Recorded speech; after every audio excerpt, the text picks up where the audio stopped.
அனைவருக்கும் வணக்கம். நான் உங்கள் பட்டுக்கோட்டை சரவணன். இன்றைக்கி நம்ம தஞ்சாவூர் மாவட்டம் திருப்பாலைத்துறையில் உள்ள தவள வெண்ணையால் உடனுரை பாலைவனநாதர் ஆலயத்தை தான் பார்க்க போகிறோம். தஞ்சாவூர்லேருந்து கும்பகோணம் செல்லக்கூடிய சாலையில் சுமார் 25 கிலோமீட்டர் தொலைவில் இருக்குது இந்த திருப்பாலைத்துறை பாலைவனநாதர் ஆலயம். பாபநாசத்திலேருந்து வந்தால் சுமார் 2 கிலோமீட்டர் தொலைவில் இருக்குது இந்த ஆலயம்.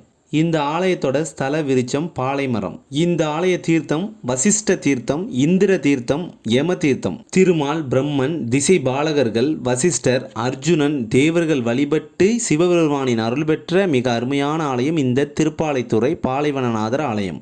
தாருகாவனத்து முனிவர்கள் சிவபெருமானை புறக்கணித்து அவரையே அழிக்க எண்ணி மிகப்பெரிய தீய வேள்வி செய்கின்றனர். வேள்வியில் புலியை வரவழைத்து அதை சிவபெருமான் மீது ஏவ சிவபெருமானும் அந்த புலியின் தோலை உரித்து ஆடையாக அணிந்து கொண்ட செயலை செய்த ஆலயம் இந்த திருப்பாலைத்துறை பாலைவனநாதர் ஆலயம். பாண்டவர்களின் வனவாச காலத்தில் தௌபிய முனிவரின் ஆலோசனைப்படி அர்ஜுனன் இத்தலத்தில் வந்து சிவபெருமானை வழிபட்டு வில்வித்தையின் நுட்பங்களை உணர்ந்து பாதாள உலகம் சென்று உலூபியை மணந்து வந்தார் என்று சொல்லப்படுகிறது.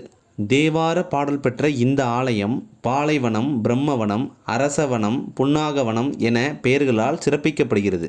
இந்த ஆலய கல்வெட்டுகளில் இவ்வூர் நித்த வினோத வளநாட்டு நல்லூர் நாட்டைச் சேர்ந்த ஊர் என்றும் இறைவன் திருப்பாலைத்துறை மகாதேவர் என்றும் குறிப்பிடப்பட்டுள்ளது. இறைவனும் இறைவியும் இந்த ஆலயத்தில் கல்யாண திருக்கோலத்தில் விளங்குகின்றனர்.